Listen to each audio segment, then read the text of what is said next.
इस वक्त की बड़ी खबर है, सुप्रीम कोर्ट ने ऑड इवन पर सवाल उठाए हैं। प्रदूषण रोकने में कैसे मददगार होगी योजना, कैसे घर में गाड़ियां खड़ी करवा देने से समस्या का समाधान होगा। सुप्रीम कोर्ट ने फटकार लगाते हुए पूछा कि डीजल की गाड़ियों पर अब तक रोक क्यों नहीं लगी। लोग टैक्सी और ऑटो का इस्तेमाल ज्यादा करते हैं, फिर ऑड इवन का मकसद क्या है। सुप्रीम कोर्ट ने ऑड इवन के औचित्य पर ही सवाल उठा दिए हैं।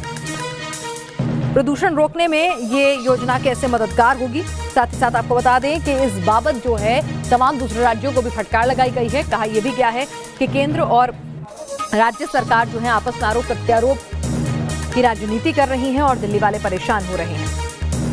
अरविंद हमारे साथ इस वक्त और अपडेट के साथ जुड़ चुके हैं। अरविंद, क्या कुछ कहा सुप्रीम कोर्ट में सुनवाई के दौरान?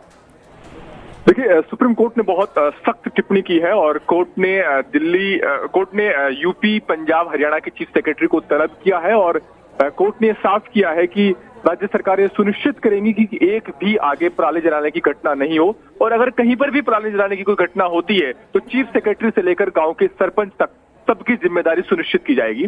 ऑड इवन स्कीम को लेकर के भी कोर्ट ने सवाल खड़े किए और कोर्ट ने कहा कि एक तरफ तो आप निजी वाहनों को न चलाने के लिए हतोत्साहित कर रहे हैं, लेकिन दूसरी तरफ लोग इसके एवज में अपने सफर को पूरा करने के लिए टैक्सी या फिर ऑटो रिक्शा का इस्तेमाल कर रहे हैं। तो ऐसे में क्या मकसद आपका ऑड इवन से हासिल होने वाला है? क्या इससे प्रदूषण की रोकथाम लगेगी?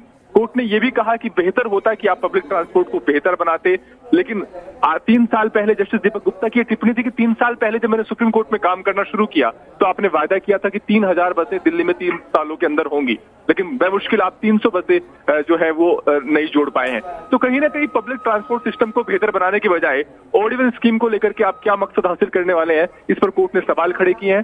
बहरहाल कोर्ट ने यह भी कहा है कि ऐसा लगता है कि केंद्र और राज्य दोनों एक दूसरे पर आरोप प्रत्यारोप में उलझे हैं और इसकी कीमत आम आदमी को भुगतनी पड़ रही है। और यहां तक कहा जस्टिस अशोक मिश्रा ने कि ऐसा लगता है, जस्टिस अरुण मिश्रा ने, कि ऐसा लगता है कि ये जो इमरजेंसी है वो पहले की इमरजेंसी से भी कहीं ज्यादा घटिया है।